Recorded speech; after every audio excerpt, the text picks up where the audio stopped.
आज काय झालं यांना? चक्क प्रेमाने जेवण करायला बोलवलं मला.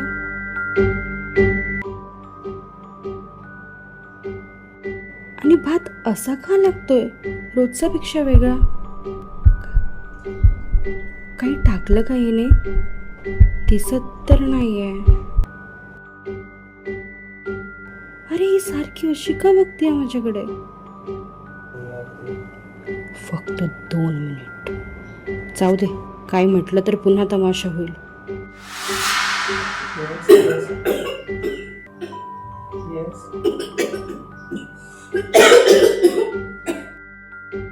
फक्त 2 मिनिट.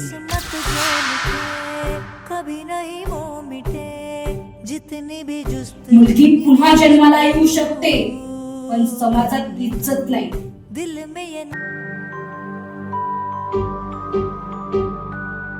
आई, जन्म देताना भीती नव्हती, मग मला जगू देताना का आली?